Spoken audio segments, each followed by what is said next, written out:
Неинвазивное устранение уязвимости логического управления доступом в веб-приложении. В прошлом году мы делали доклад по общей теории построения системы управления доступом на базе формальных ДП-моделей. В этом году сосредоточились на веб-приложении. Мы представляем Национальный исследовательский Томский госуниверситет, кафедра защиты информации и криптографии. Когда говорят о управлении доступом в веб-приложениях, обычно упоминают три таких вопроса. Это какие есть уровни презентационной, бизнес-логики, функциональной или уровня данных, какие есть атаки, почему-то их обычно два уровня выделяют. Это вертикальные и горизонтальные для получения несанкционированных прав доступа администратора или какого-либо другого пользователя, и различные антипаттерны. Вот эти вопросы очень хорошо описаны в работе Джима Манико «Управление доступом в веб-приложениях». Если интересно, рекомендую очень ознакомиться. Как выглядит типовая архитектура веб-приложения с точки зрения управления доступом? Значит, для нас важно, что есть двухзвенная или двухуровневая архитектура. Это веб-сервер, с которым взаимодействуют пользователи, и учетная запись СУБД, с которой взаимодействует, от имени которой взаимодействует веб-сервер с базой данных, в которых хранятся различные данные. Такая архитектура в некоторых источниках называется account-based, и мы будем рассматривать управление доступом именно в такой архитектуре. Значит, а почему неинвазивное управление доступом и в чем вообще задача, почему важно эту задачу уметь решать? Неинвазивное слово взято из терминологии межсетевых экранов для веб-приложений. Ну и в данном контексте оно означает то, что мы будем пытаться предотвратить использование уязвимости, никак не меняя исходный код веб-приложения и его бизнес-логики. То есть мы знаем, что у нас в теории безопасности есть вот такая очень замечательная диаграмма связей различных понятий: уязвимость, угроза, недостатки и так далее. То есть как мы будем бороться с этим? Мы не будем устранять недостаток в исходном коде, но мы будем устранять уязвимость. То есть в коде остается недостаток по-прежнему, но злоумышленник не может проэксплуатировать данный недостаток, путем какой-либо атаки. Где это может быть нужно? Now, where this might come in handy? Во-первых, как мы знаем, теория управления доступом говорит о том, что As you probably all know, any access to a resource, to an asset, must first be checked and validated for access privileges.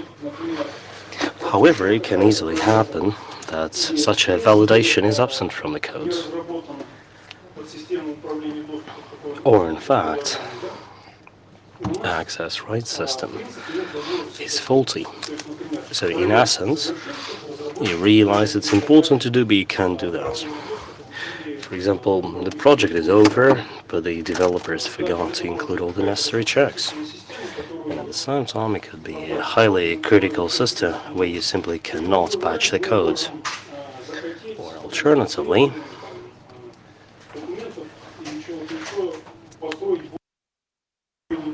you might want to develop a better system for access rights management. And the system is already running in production mode. Well, you might remember that initially mandate-based access rights management systems were used, and then they were replaced with role-based systems. And over time, there was a stream of publications that showed how you could actually build a role-based system on top of a mandate-based system. which essentially means that a non-invasive approach to vulnerability removal, has been around for quite some time. And that way, you can actually protect yourself from data manipulation, CSRF attacks, and other baddies. Значит, мы попробуем посмотреть на ту же самую идею, но как нам, значит, бороться с... So our idea is as follows. We are going Значит, мы рассмотрим 4 вопроса. to look at a range of these tools that will essentially be non-invasive all of them. My presentation will be structured in 4 parts. First of all, have a look at the terminology, then we'll look at the server side, client side, and implementation issues.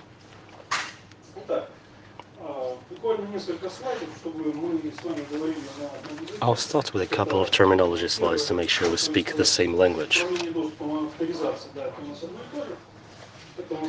So authorization or access control shall be used interchangeably in this presentation, and that is very simple.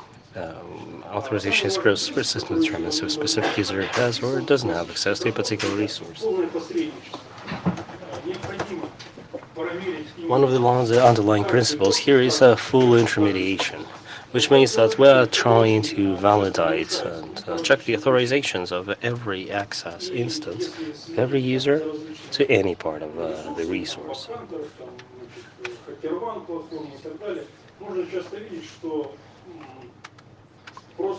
Now, if you look at how HackerOne and other platforms work, you realize how what usually happens is that the developers forget about some authorization techniques, and the hackers simply brute force their way in.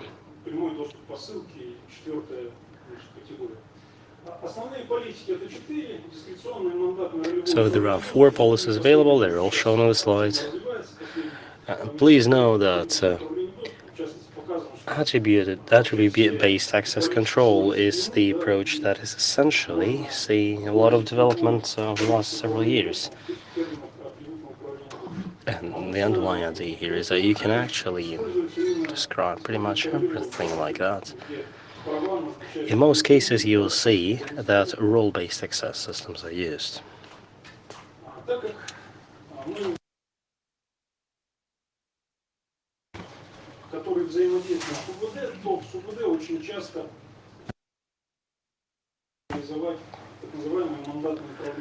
In DBMS, usually you provide for mandate-based access control, which essentially means you control information flows on the system.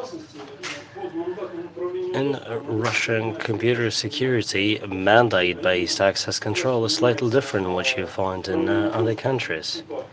In most cases, it covers LBAC or similar approaches, which essentially access control based on grids.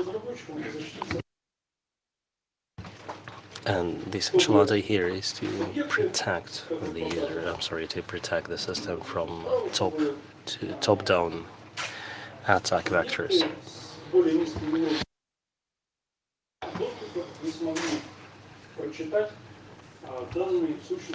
Well, the idea is very simple here.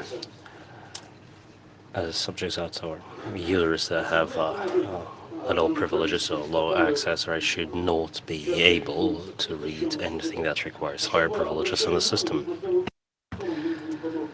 Now, please note the first item here. This is something we're going to discuss in much more detail later. Whatever access control system you're using or whatever policy you're using, all entities must be properly verified and identified. As long as you haven't done that, you can only deliver illusions of access control.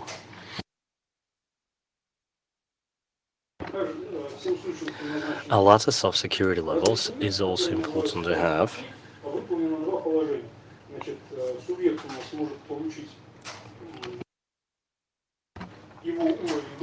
So a user can access an entity if and only if he has the right privileges, but most importantly, and that's why I'm stressing it so much, it is a peculiarity of the Russian approach to information security.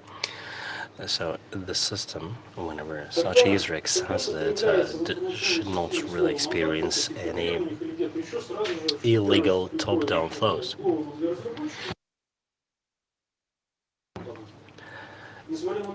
Whenever we talk about such an approach, developers for some reason instantly turn to Bella-LaPadula model, and it's pretty difficult to explain their predilection, their predisposition to BLP. It was developed back in the 1970s for a particular system. It has been shown over these decades to be pretty weak and pretty buggy, but everybody still uses the Bella-LaPadula model.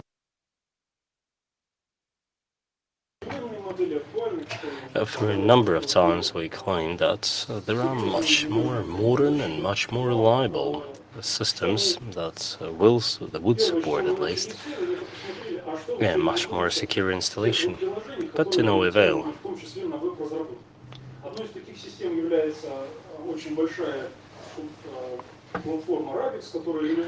There is a huge platform called Rubix that actually runs all imaginable security policies, and it claims that Bell-LaPadula is essentially simple, static, and generally overall great. And secondly, we see that they use fixed BLP. Well, in fact, a fixed BLP, if you search for it on the web, you'll only find 2 instances, 2 hits. In fact, fixed BLP is a dumbed-down version of BLP, the one that was used in the very first publication of Bell and LaPadula. Well, back when they weren't even experimenting with the Multics operating system. So the idea back then was that a user could get read rights to all the resources that were within his mandate, so to speak. However, he was only able to write files that essentially correspond to his clearance level. For example, if you have confidential or secret files, if he has confidential access rights, it means that he can read confidential and everything below it. But interestingly, he can only write data into the files of his particular level, in our case, confidential. Well, it's pretty easy to implement because that way you don't need to perform any additional checks. However, that tends to constrain the functionality of all the processes in the system. And this is something I go in to say in this list of Rubik's rules. Now you will see that it's important to observe the rule of session level being equal to, I think, an operation level, right? I'm just quoting the Rubik's manual here.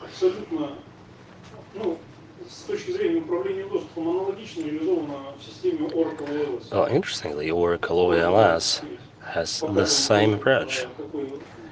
That's exactly what you see here. This is the read access chain.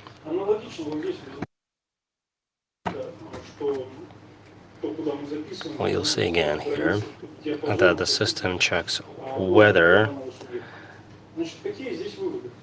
the read operation you're trying to perform falls within the strict confines of your mandate. So all security BMSs are essentially fixed on Bell-LaPadula model. It's important to remember that the formal model itself is very rarely described.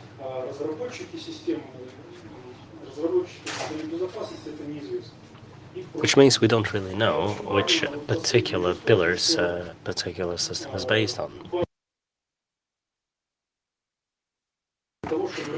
Interestingly, DBMSs usually do not provide APIs that would enable us to implement our own rules. That would possibly enable us to upgrade their access control systems. I'm mentioning it because in other systems you can actually get those APIs, but with DBMSs, forget it, it's not available. Well, developers can obviously develop their own APIs, but it is not really provided by the vendors, so to speak. Now let's take a look at what is going to happen if you really want to implement your own access control policies on DBMS. And we have the following constraints. We can't change the infrastructure, we can't change the source code, we're not going to develop new service tables that will store additional data, so we are going to perform it in a non-invasive manner.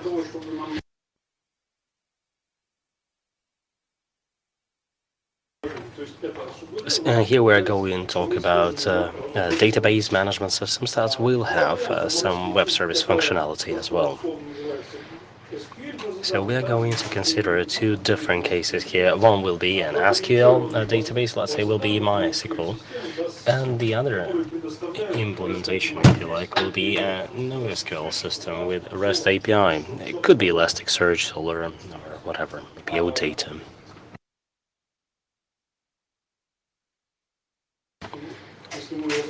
In fact, there are two vectors we can follow.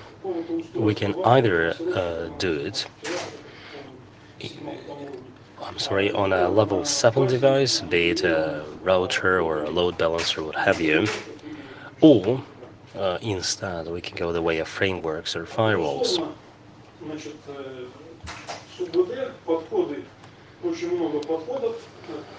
In DBMSs, there are a number of known approaches for non-invasive implementation. Green SQL, for example, and axiomatics are the well-known solutions, if you like.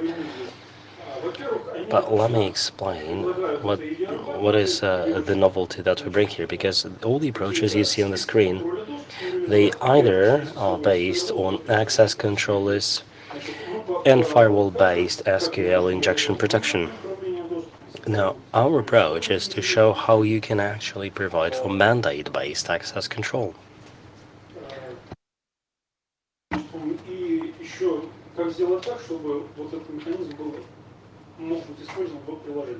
And how you can actually make it visible to web applications.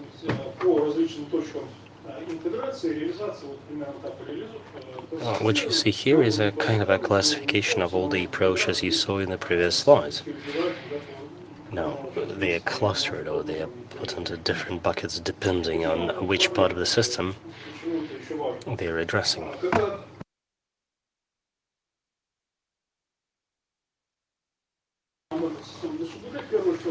When we looked at the possible implementations, we toyed with several ideas, and they're all again shown here in the slide, and you have to agree that most of these vectors will tend to be quite difficult to mount.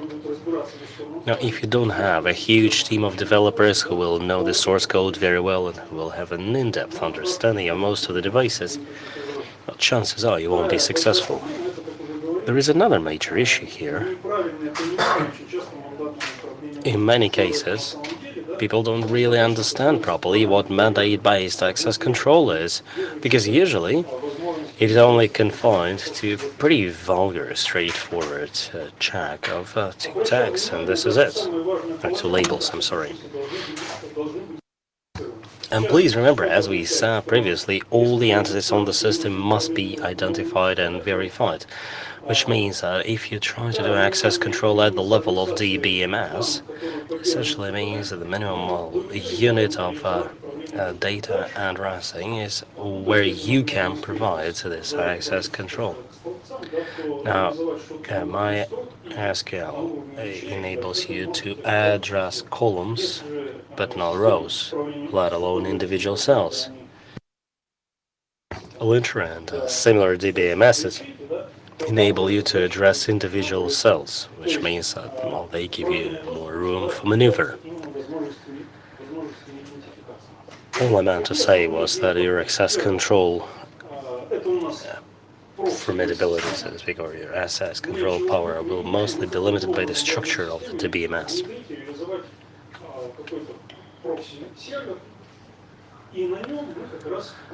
So our approach is that we're going to establish a proxy server that way we will need some strict access control policy that will be run off the proxy server, and we'll also need to learn how to properly identify and authorize the users.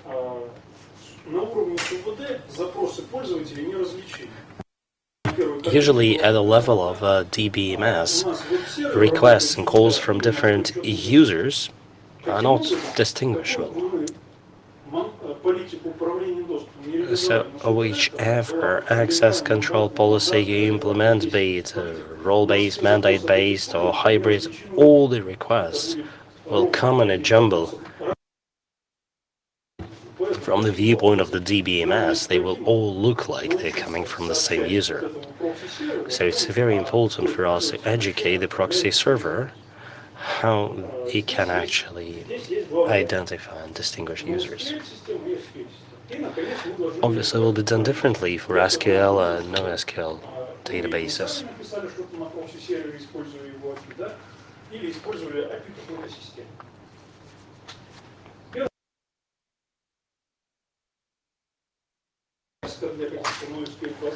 For NoSQL databases and some searchable systems, we can have a REST API.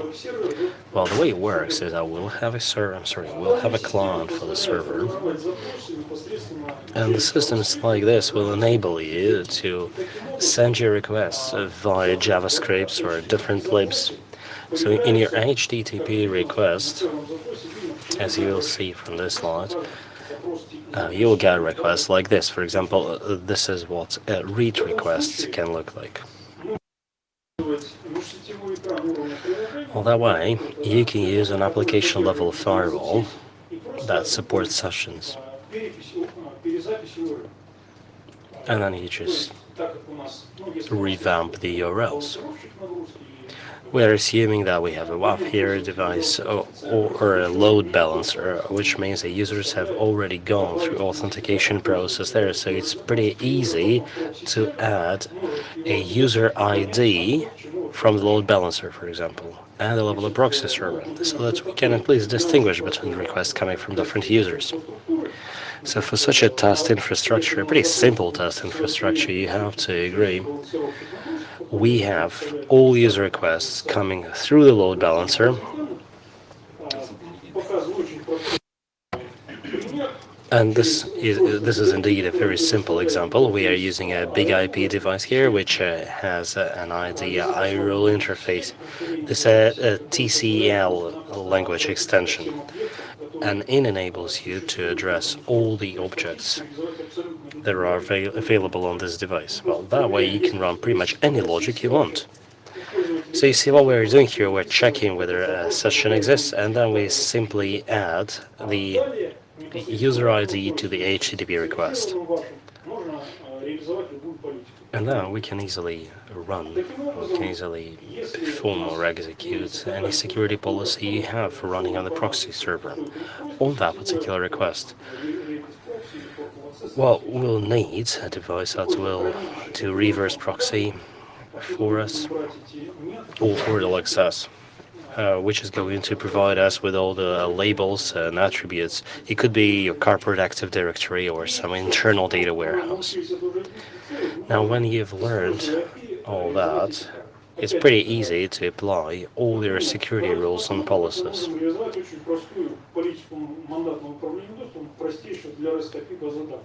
Now, this is what's going to look like for a pretty simple dumbed-down REST API. First, we check whether the user has been authenticated.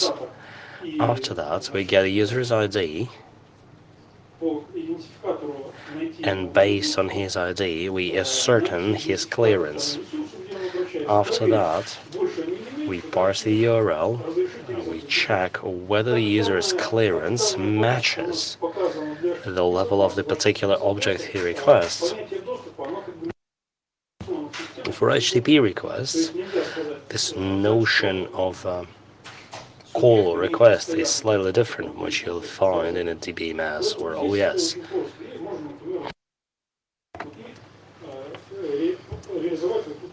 In fact, it's easier to do that when you're dealing with HTTP requests, as the code has shown. So what we're suggesting here is essentially a way to fix the fundamental issue with the Bellala-Padala model.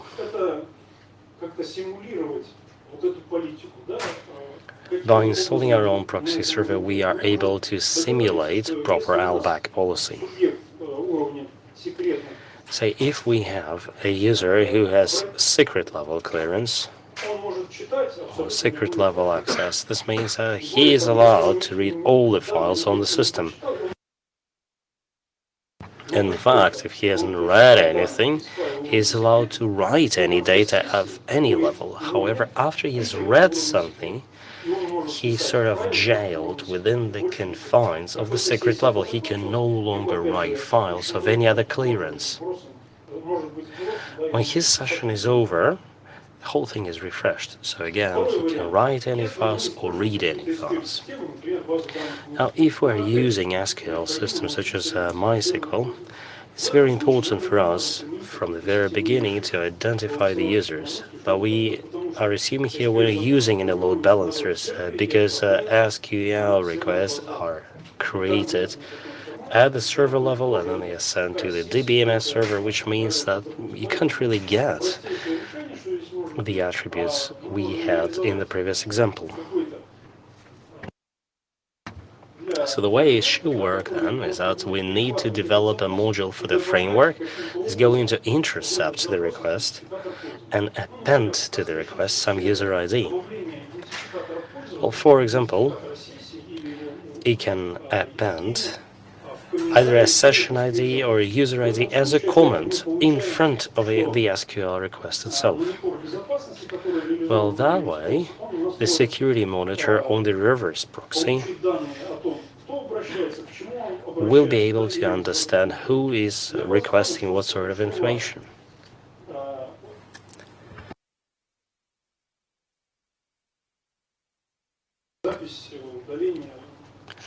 The so-called CRUD operations are pretty easy to perform like that because they do not really require any top-to-bottom flows of information.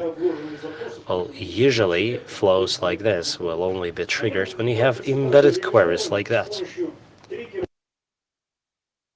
And again, you can use cursors, pointers, or triggers to get around it.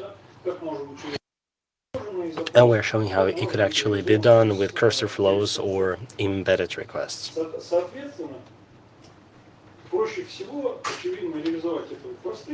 Now the easiest approach, as you see here, is the one that helps us deal with simple and embedded queries.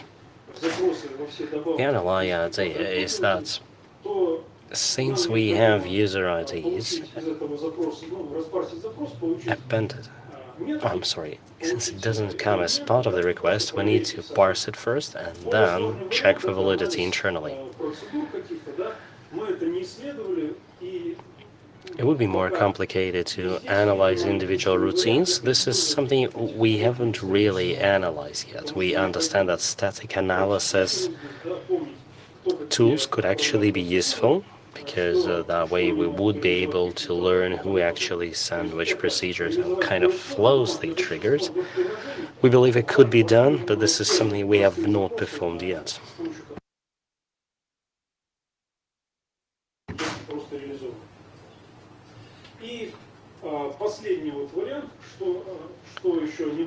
One more case I want to tell you about.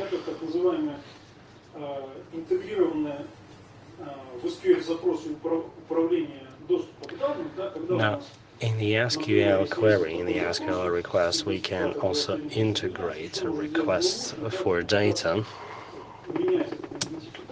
We know that an attacker, for example, try changing the ID here in order to get the data on other users.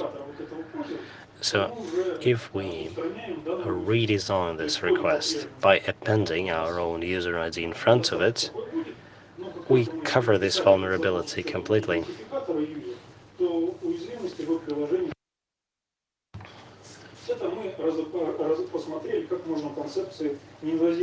Well, this was it for the non-invasive access control for protecting DBMS level. Now let's look at the web server side of the picture.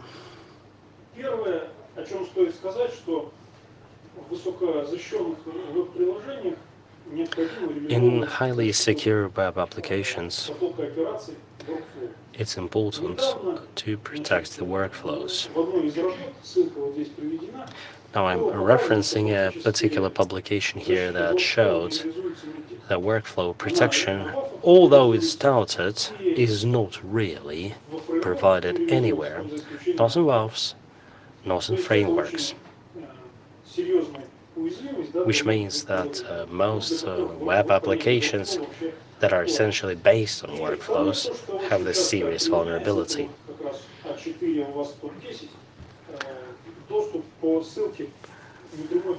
And OWASP Top 10 is a pretty well-known vulnerability when you have indirect link access. What are the known approaches to resolving or removing these well-known vulnerabilities? Well, first, you can use token-based access. If a web application generates a file name or a name of a picture, something for you,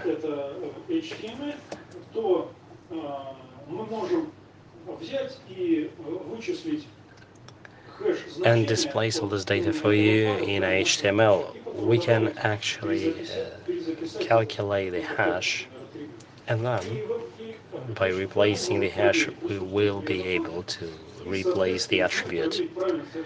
And then the application firewall will check whether this token exists or it doesn't.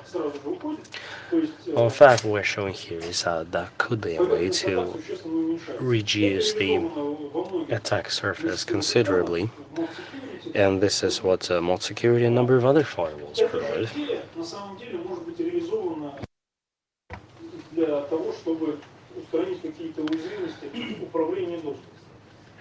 Please note the same approach can actually be used in order to resolve some vulnerabilities in access control. For example, if a web server generates some IDs, I'm referring to resource IDs, and they are shown in HTML, well, you can use the same token to sign those IDs. So you can use any objects that can actually be faked on the browser side, on the user side in the browser, I mean. Could be access methods or cookies or what have you. Well, it's important for us to design the string properly to make sure that it's not prone to injections. And then we can run the hash function using a secret key. There are two protocols that are available. We can use a session-wise or a session-less protocol. Well, essentially, we can run it in a way that makes sure that no data is physically stored in the firewall.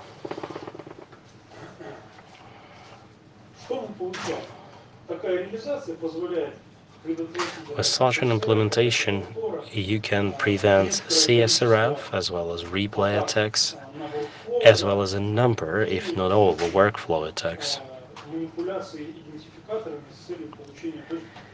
And it also enables you to protect yourself against ID manipulation. It can actually be implemented on hybrid WAFs, network WAFs, as well as modular frameworks like Django.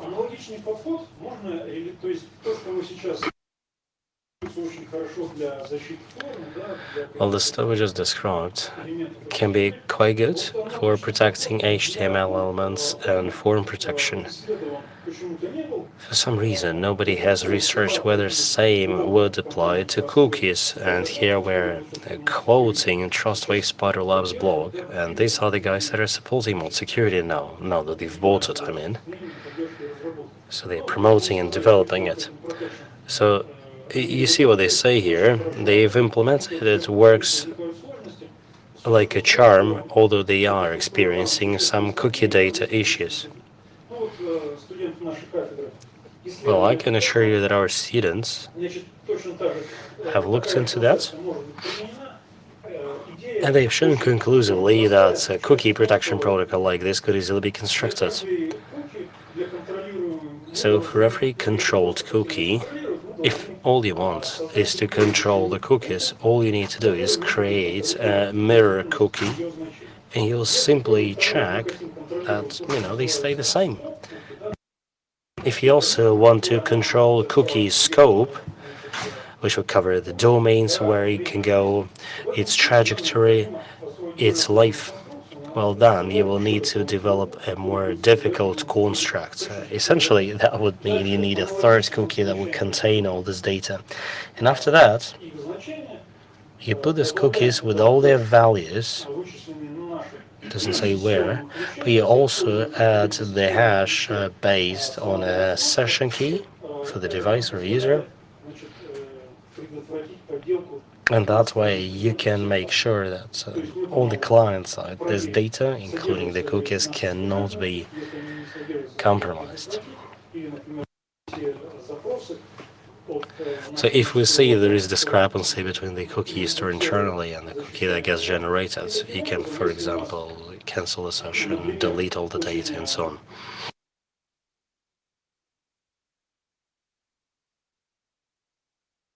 What used to be quite popular previously was that user roles would be assigned via cookies. For example, you could get a cookie saying that, okay, your access rights are those of a regular user. Now, if in the web browser you fake the cookie, you can easily become an admin. And then if you sign the cookie like that, the initial problem stays on in the code, but the vulnerability is gone. Well, the obvious price you pay for that is that you now have twice as many cookies.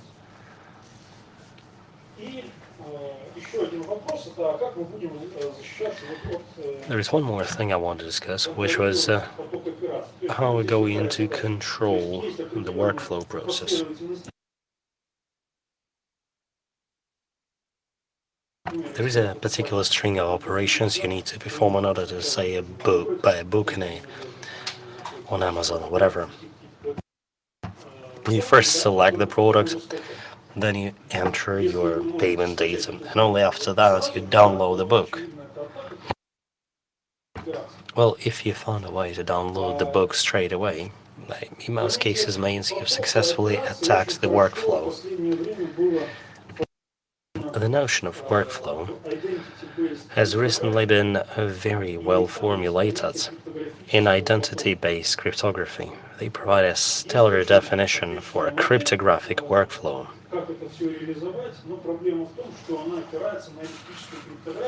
The only problem we have is that it's based on elliptic cryptography, which means that if you want to perform it, you'll need to do it on your browser, relying on JavaScript.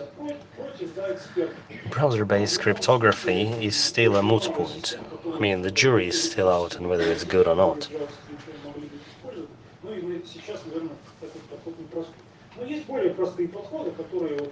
But there are some simpler approaches that could be relied upon, particularly if we're dealing with a simple linear workflow.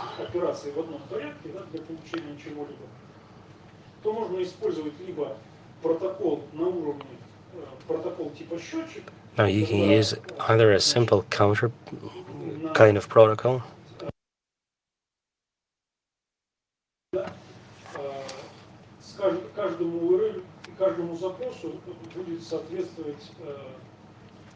when every URL and every request move the counter one step ahead, which means that you will have an HMAC error if you try to attack the workflow and go several steps ahead. A similar approach would be to use a queue-based protocol. In this case, in your web application firewall, you'll generate a set of keys. For example, if your workflow consists of 3 operations, you will have 3 keys generated. And all these three keys will be used by the web application firewall in a particular predetermined order. For example, if a user submits a request that is consistent with the other key, the system will not be able to decipher it properly or develop a hash for it, which means that his actions will be thwarted and the session will be terminated.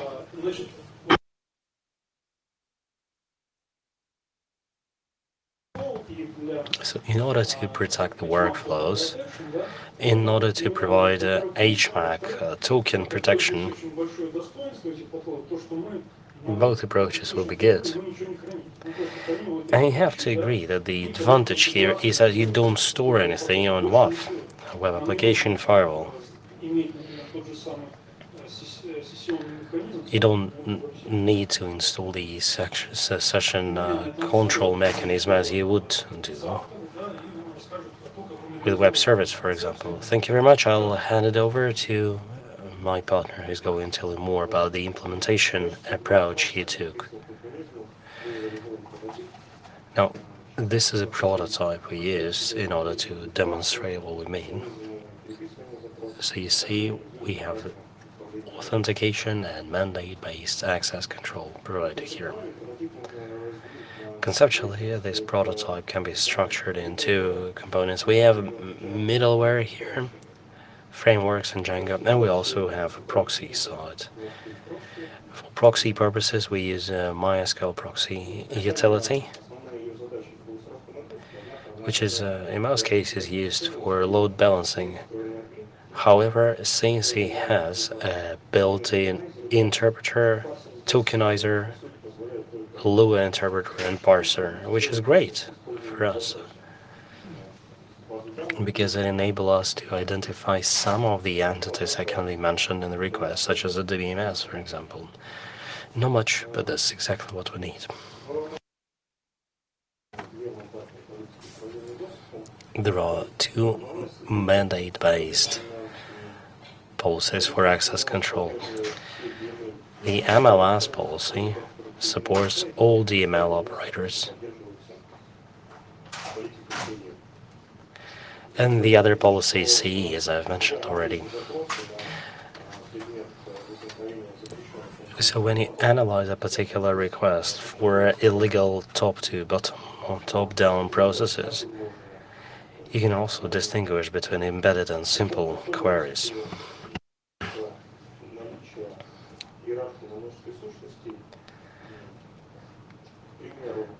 We can also deal with multiple entity hierarchy. For example, if you have a label for the DBMS, it will also be studied for all queries to individual columns or rows. And using a table like this, you can easily reduce the volume of the information you need to configure and somewhat optimize on the analysis procedure. So when the first query comes or arrives at the SQL proxy, the config files will be retrieved and checked for a consistency of entities and labels. After that, a type of query is identified, and the query is sent to a particular interpreter which generates a set of labels.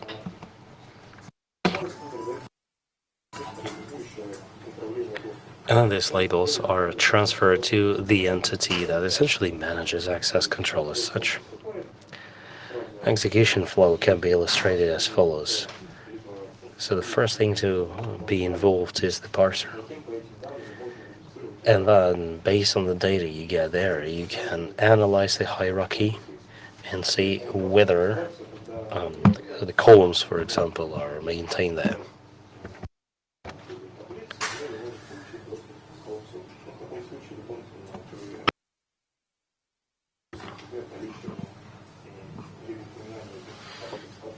Now, for example, if a user gets access to a table but doesn't have access to, say, a column, then we'll need to analyze the query again and search for column-related data. identification mechanism is important because it enables us to link users to a particular request or a query coming in.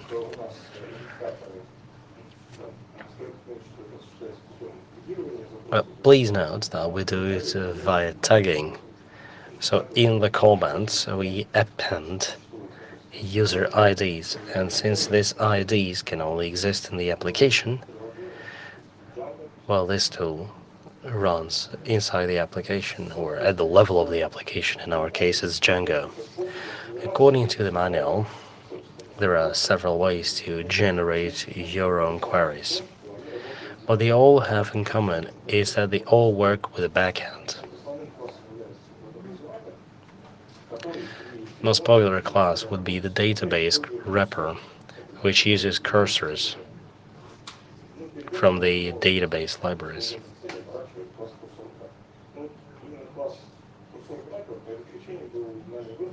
So cursors are usually wrapped into cursor wrappers, and we decided to use them for this particular experiment. So you see that we use the patching in the first query processing, and after that we send all the indicators. And then we tag the query.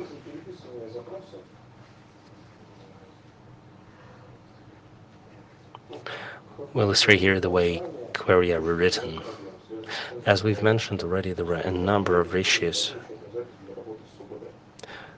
related to this process because the same account essentially is used inside the BMS, because DBMSs usually don't distinguish between users. And after all, there are, say, MySQL and similar DBMSs which do not really have proper rollover security rules.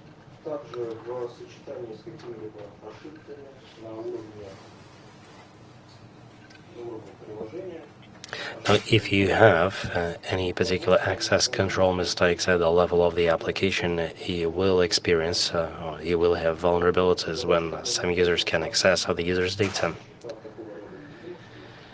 And the system we have described should protect you against this vulnerability, because that way you will be able to add individual conditions in the following situations.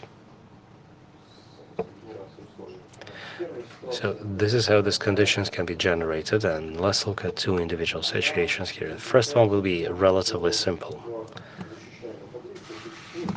Now, let's assume we have a column in the protected table, and in this column we have user's ID. Well, it could be plain text or otherwise. And we need to make sure that we have some comparison routine built in. And that way we should be able to check whether a user has access rights to this particular column. Now, a more typical case is this one. We don't have such a column in the protected table, but you can in fact link the rows in the table you protect with an ID in some other table.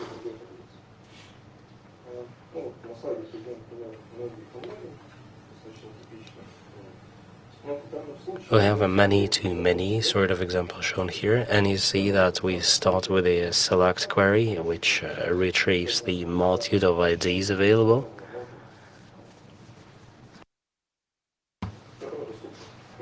So the multitude of IDs that are available to the user.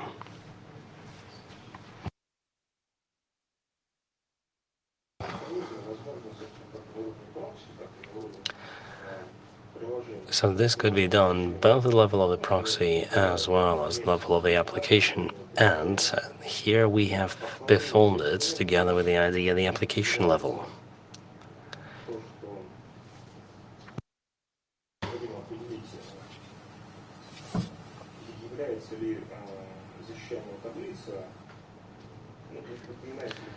Well, we also need to check here whether the table itself is referenced in the query or not. The way to do that is to check its config data.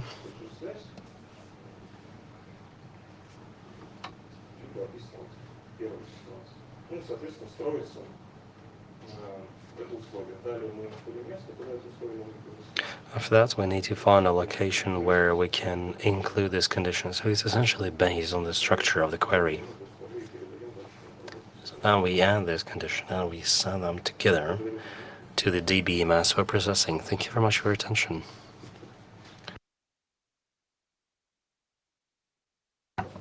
Ladies and gentlemen, if you have any questions, please. The mic is yours.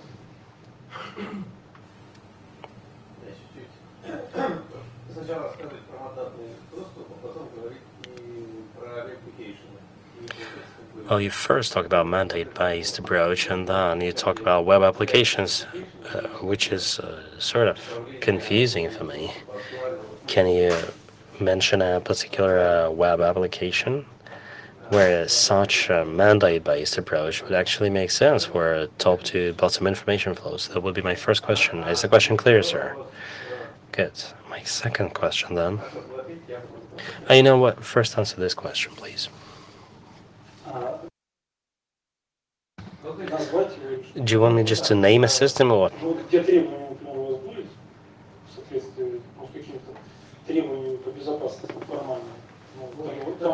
Well, you might have, for example, formal security requirements like that.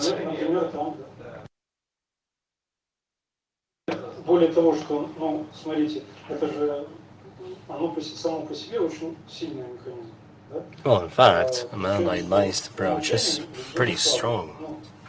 And what we see here is that by default, the usual weak system is implemented. And as long as we can't identify the users properly, we can't really show proper protection. I'm sorry, my question was different.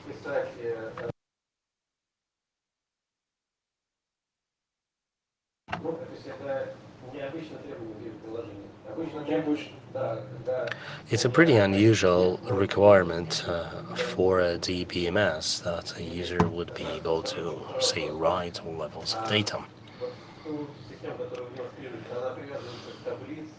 And the system that you demonstrate, does it take into account user hierarchy and the logical links between users? Well, in fact, you can deploy any policy you like. All we're assuming is that you have some policy. Developing a policy, verifying a policy would also be interesting topics. I mean, we're not covering here at all. All we're assuming is that you have some policy, and we illustrate our ideas using some very simple cases.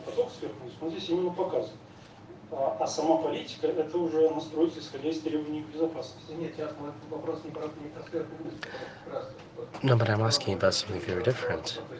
Why I'm confused here is that you seem to be bringing together two different concepts, the one of top to bottom information flows and the ownership logic. Well, the ownership logic is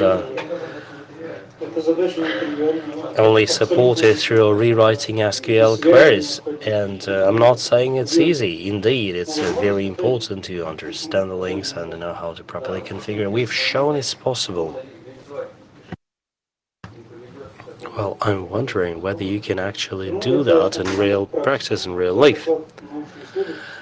Guys, you need to ask the practitioners, okay? We did it as a piece of research. Now, if you want practice, I suggest you find a company that would want to do that. And I think that experiment would be run by the likes of Yahoo or Yandex. Unfortunately, we do not have their capabilities. Do you have other questions, guys?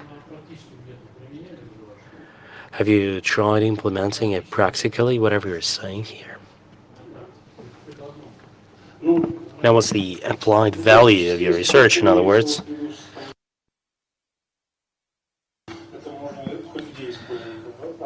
Well, at the network level, you can easily use it with Elasticsearch. If you're wondering about possible business applications at the Django level, no, this has not been done.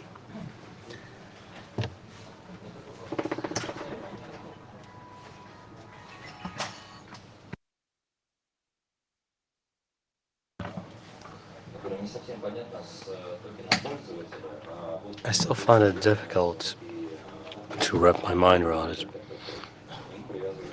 So you say that there is this user ID, and I'm sorry, user token, and then you attach some ID to it. How do you match this one-off token with the owner token that is maintained in the database? For initialization, so to speak, primary initialization, IDs will matter. Well, if you have anonymous users, you can't have any access control. I'm sorry. Access control only starts working when you've gone through authentication. But take SQL injection.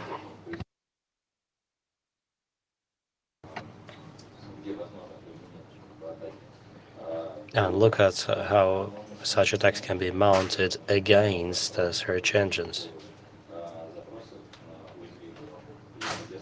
You don't need authentication there, right? And you can still get the data from databases. Well, in this case, availability of data via SQL injection depends on how you structure access control inside the BMS. Because SQL injection simply grants you access to the DBMS, right? So if you have a proper security policy running on your DBMS, if it's properly configured, it could be mandate or role-based. That way you will be able to significantly limit the damage, so to speak.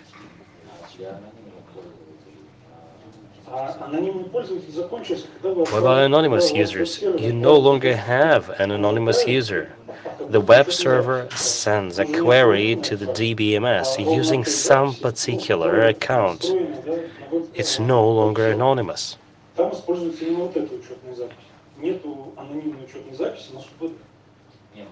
the viewpoint of the DBMS, nobody is anonymous. I don't think we're talking about the same thing, but let's wind it up. Thank you very much. I suggest if you have any other questions for the speakers, please accost the speakers outside the room. I'm certain they will be happy to provide you with additional information.